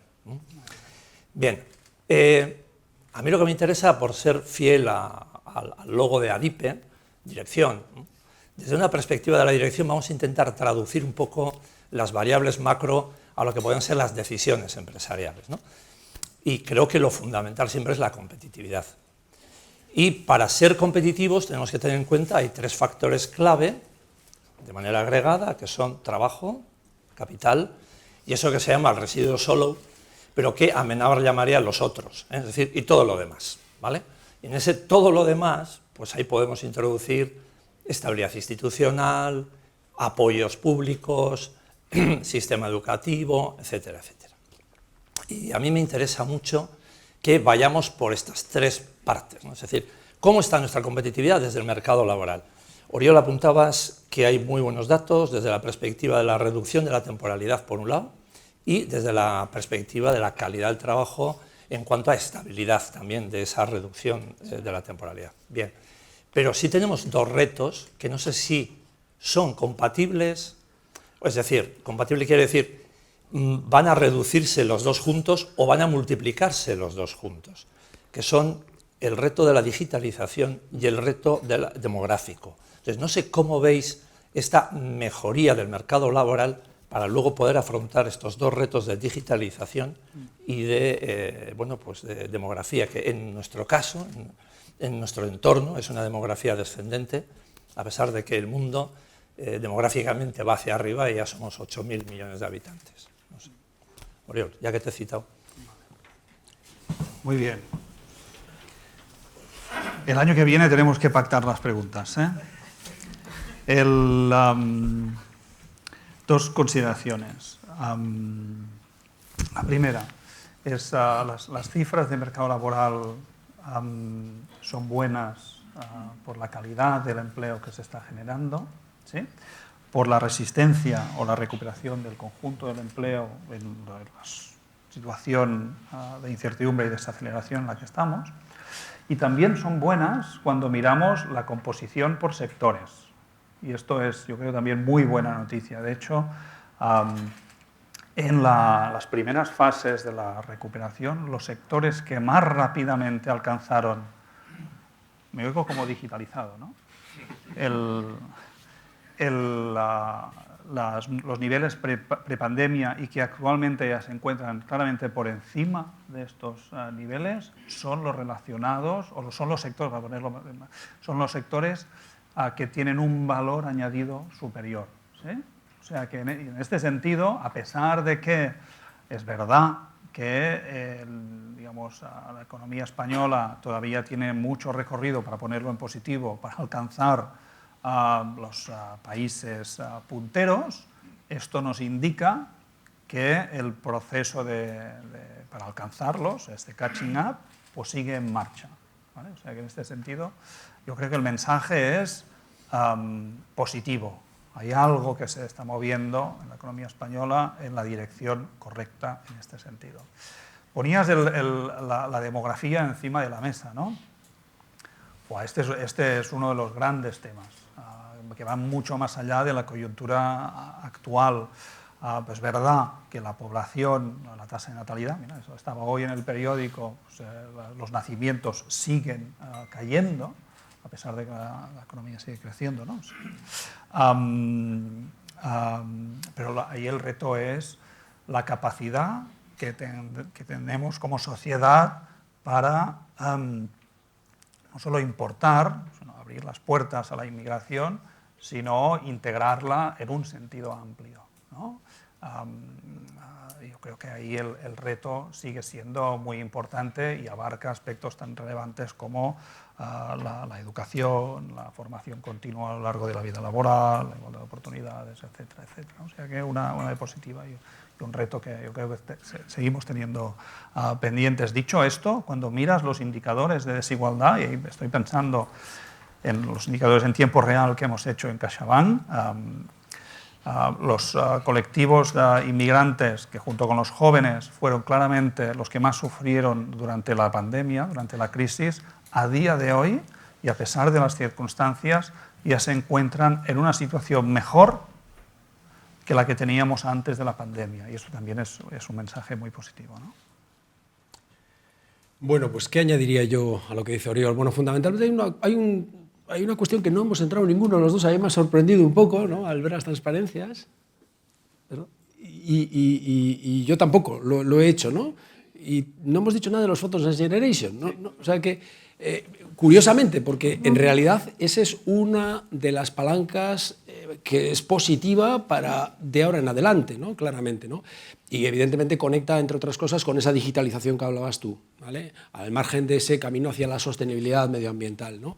Y que puede ser uno de los elementos importantes, bueno, que es un elemento clave tanto para la economía española como para la economía nuestra, para la economía vasca, de cara a que, bueno, pues, vayamos buscando el camino del futuro en esos ámbitos, ¿no? Y el ámbito de la digitalización es un ámbito tremendamente importante que en un país de pymes como es el nuestro, donde pues el 90% de nuestras empresas son pymes, pues es un reto clave, es un reto absolutamente clave. Yo reivindicaría también el papel que tiene que tener la formación, ¿no?, en ese, digamos, en ese camino de búsqueda de esa excelencia, ¿no? La formación es un elemento que creo que es muy, muy importante y que puede ayudarnos muy mucho a que, siendo menos, que somos cada vez menos, y desde luego, noticia de esta semana, yo creo que en Euskadi ha habido una caída de la natalidad bárbara y yo creo que estamos incluso, no sé si en crecimiento vegetativo negativo, estamos en crecimiento vegetativo negativo, pues para nosotros es terriblemente importante el apostar por esa variable, ¿no?, la variable productividad, y eso es conectar, bueno, pues todas estas apuestas de futuro con formación para que de alguna manera, pues bueno, seamos capaces de responder adecuadamente, ¿no? Muy bien, pues conectado con esto, y como antes he hablado yo de trabajo, ya hemos hecho algún comentario sobre el trabajo, vamos al capital. Joseba, tú antes comentabas que Euskadi tiene soporte, que se ve ese soporte, que ha habido músculo a pesar de, y que no se ha perdido tejido a pesar de la pandemia. ¿Creéis que es una oportunidad o no esta especie de crisis, shock, caos, para definitivamente hacer una transición hacia empresas más sostenibles entrar de verdad en las cuestiones medioambientales, ¿tenemos soporte para ello o esa transformación todavía nos va a costar mucho? Yo creo que sí. O sea, yo creo que ¿qué te diría yo, no? Te diría que, en mi opinión, en esa transición hacia la sostenibilidad, creo que Europa lo tiene muy claro y creo que nosotros también lo tenemos muy claro, ¿no? El que de alguna forma también tiene que marcar la guía ahí tiene que ser el sector público, ¿no? Es el que tiene que tirar un poco de ese proceso. Pero yo sí creo que si con ese tirón del sector público, con todos esos fondos que de alguna manera vamos a dedicarlos, ¿no? Tenemos no solamente la oportunidad de llegar a esa economía más sostenible, sino también, bueno, pues de ir transformando nuestra economía, ¿no? Yo decía antes que la inversión, cuando miras los datos de inversión, cuando miras un poco más el corto plazo, pues sí que es cierto que eso, pues este año es positiva, como decía y como habéis visto, y de alguna forma pues sí que es cierto que normalmente la inversión también es un elemento que viene un poco condicionado por las expectativas, ¿no? Y como decía Oriol, o como comentábamos, tanto en España como en Europa, en estos momentos las expectativas no son muy buenas si miramos indicadores como el PMI, ¿no? Con lo cual eso también puede tener su influencia, ¿no? Pero yo sí creo que mirando un poco, olvidándonos de la situación en estos momentos, yo sí creo que hay una tendencia, un camino que estamos buscando ir hacia ahí, ¿no? Y creo que en ese sentido reivindico también el papel del sector público. Sí, no, es que coincido totalmente, ¿no? Yo creo que hay la voluntad y la capacidad para hacerlo. La voluntad nace de una toma de conciencia por parte del conjunto de la sociedad y a la que se suma la situación geopolítica actual, que yo creo que te da, digamos, a la voluntad un empujón muy importante, ¿no? Y hay la capacidad, porque el tejido productivo del país ha demostrado en los últimos años pues que está en la frontera, o gran parte del tejido productivo, en la frontera tecnológica mundial, y para mí, y esto lo repetimos me parece cada año, ¿no? Es la evolución del sector exterior, pues es la mejor muestra de esto, y hay la capacidad, porque sobre todo yo creo que el NGO, más allá de los fondos en sí mismos, representa esta, digamos, determinación de las instituciones para llevar a cabo esta tarea adelante. Coincido totalmente con Joseba de que la coyuntura actual hace que la perspectiva de corto plazo no sea tan optimista como la que nos planteábamos hace un tiempo, ¿no?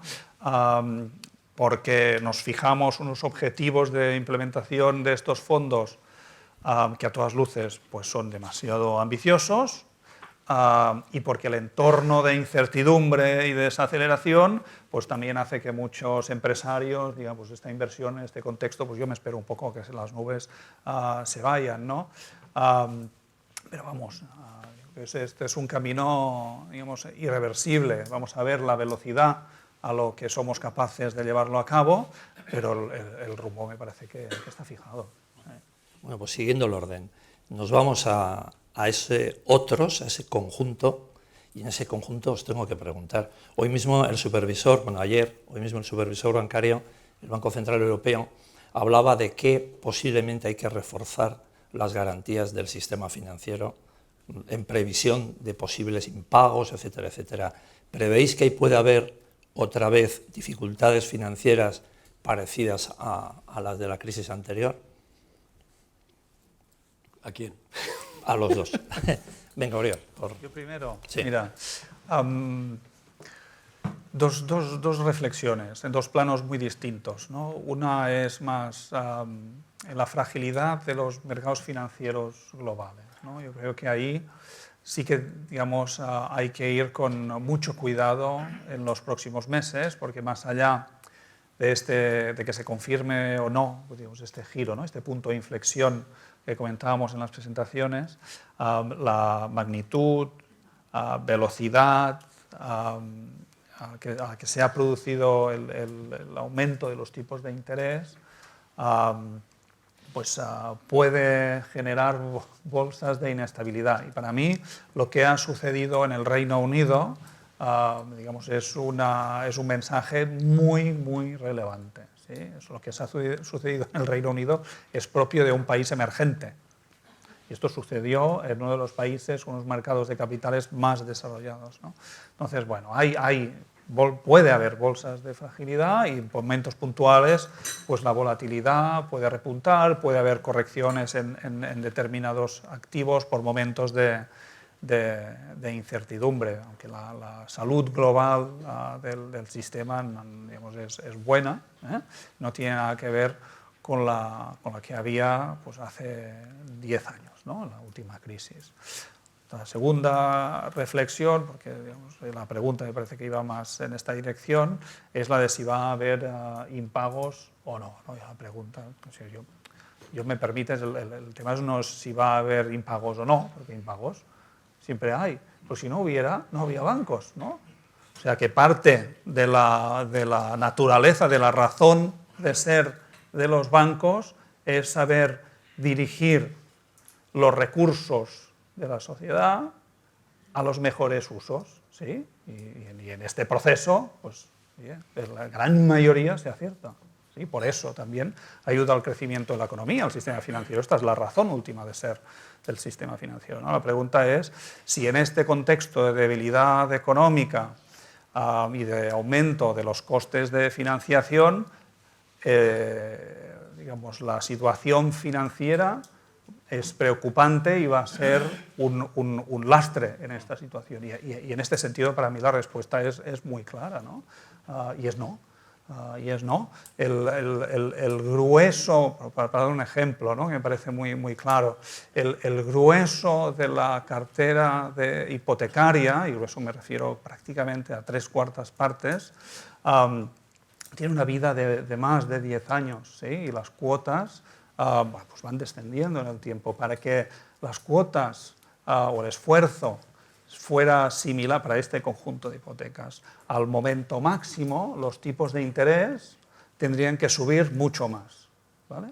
La otra parte, es más del 20%, es verdad que se han concedido en los últimos 5 o 6 años, ¿sí?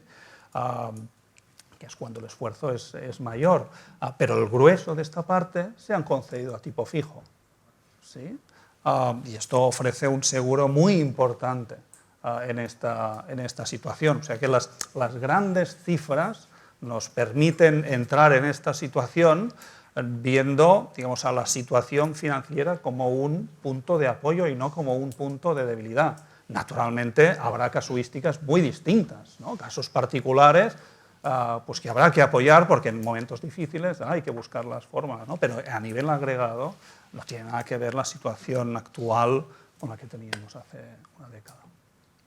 Correcto, yo simplemente por reforzar algo que hemos dicho antes, ¿no? Antes hemos dicho que tanto las cuentas del sector privado eran unas cuentas sólidas, sí, de familias y empresas, y también las empresas financieras. O sea que quizá la única debilidad es el sector público, en el sentido de que ese endeudamiento es muy elevado y eso sí puede producirse, como decía Oriol, pues un accidente como el de Reino Unido, ¿no? Sí puede producirse algún accidente de esos en un entorno en el que están subiendo tipos. Pero en cualquier caso yo creo que debemos verlo, en mi opinión al menos, como una cosa normal, natural, y que recuperamos un poco pues, unos tipos de interés, volvemos un poco a jugar ese marco de juego de una política monetaria donde bueno, pues, vuelve el ciclo, tú subes, bajan los tipos. O sea, yo creo que lo intento ver como recuperar una cierta normalidad que la habíamos perdido y que, desde luego, no era lo natural que tuviéramos los tipos al cero, ¿no? Que eso no era muy sensato, ¿no? Yo por eso creo que, pues bueno, lo que es la parte privada de la economía, creo que tiene unas fortalezas que no tienen nada que ver con 2007. O sea, si realmente viésemos los datos nos daríamos cuenta de la corrección importantísima que ha habido en esa materia, ¿no? Porque a veces uno tiene la tentación de que pasa el tiempo y piensas que sigues igual de mal. Pero no, esto no es así. O sea que yo creo que bueno, pues estoy de acuerdo con lo que decía Oriol. Creo que para mí es una oportunidad, ¿no? Y lo veo como algo positivo. Pues es un mensaje tranquilizador, por cerrar, por terminar, casi con un sí o con un no. Estáis diciendo que los precios están subiendo más en el sector consumo, alimentación, tal, ¿no? Sabemos, en macroeconomía existe la teoría de los precios pegajosos, es decir, que una vez que están, no bajan. ¿Creéis que bajarán o no? Un sí o no. No vale decir un no lo sé. Vale, sí, vale. Sí, vale. ¿Preguntas por el nivel o la tasa de variación? Porque son cosas muy distintas. ¿Eh? O sea, el nivel no. El nivel no. El nivel no. La tasa de variación sí. Sí. Vale. Yo creo que... Bueno, y luego la alimentación también, los precios de la alimentación también están muy condicionados por las circunstancias que estamos viviendo a nivel geopolítico, ¿no? Quiero decir que tú tienes un país como Ucrania, que es productor de un montón de materias primas, alimentos y demás, y que evidentemente si ahí se introduce un shock, lógicamente vamos a notarlo, ¿no? ¿Que se normaliza la situación y vuelve a producir lo de antes? Pues no lo sé. Entonces, vale. ¿Quién sabe lo que puede pasar con el nivel? Bueno, pues yo creo que con estos mensajes me vais a permitir solo hacer una pequeña referencia. Hace 100 años, 104, en 1915, Donostia San Sebastián sufría una inmigración de élite. Toda la aristocracia europea estaba refugiada porque había empezado la Primera Guerra Mundial y esta aristocracia se trajo su corte y empezó a escasear el alimento de la zona, porque entonces sí que había kilómetro cero.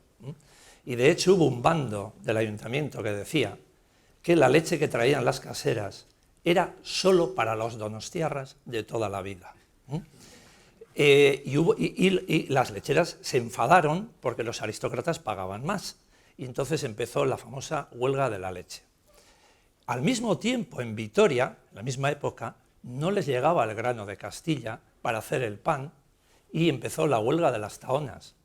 Y en Vizcaya, que estaban muchísimos, miles de obreros trabajando en la siderurgia, se encontraron con que los precios subían y subían porque las materias primas eran infinitamente más, digamos, interesantes venderlas a los países en guerra, que pagaban más, que venderlo en la normalidad española.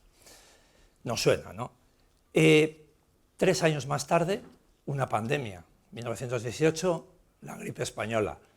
Bueno, ha habido un poco de cambio, es decir, nosotros hemos sufrido una pandemia y ahora una guerra indirecta, entonces hubo una guerra indirecta y luego una pandemia. Entonces yo, por cerrar, lo voy a decir con una frase que se le atribuye a muchos autores, pero, y por lo tanto no sé de quién es, pero me parece muy útil. Dice, la historia no se repite, pero rima.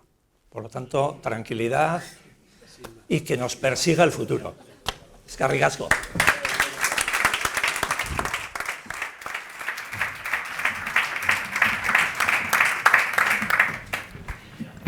Bien, agradeceros a todos y a todas vamos, no sé si el favor, pero desde luego el poder teneros aquí y también, como he dicho al principio, poder vernos otra vez, poder sonreírnos otra vez y marcharnos un poco de esta cuestión que desde luego yo le he denominado de un modo, pero puede tener otro tipo de modos, ¿no? La verdad es que lo que nos habéis hablado nos ha dado bastante tranquilidad, porque sabemos muy bien que esto, personas como vosotros y otros parecidos a vosotros, pues son capaces de controlarlo y analizarlo. Por lo tanto, esto ha estado bien, pero nunca nos olvidemos que esto también está afectando a muchas personas. Por lo tanto, es verdad que la macroeconomía, es verdad que las exportaciones, importaciones, etcétera, están siguiendo un determinado tipo de ritmo, vamos a decir, suficiente, pero no nos olvidemos que hay muchas personas afectadas por esta cuestión, por este shock. Y no tenemos nosotros pautas para salir del shock todavía. Muy bien, muchas gracias.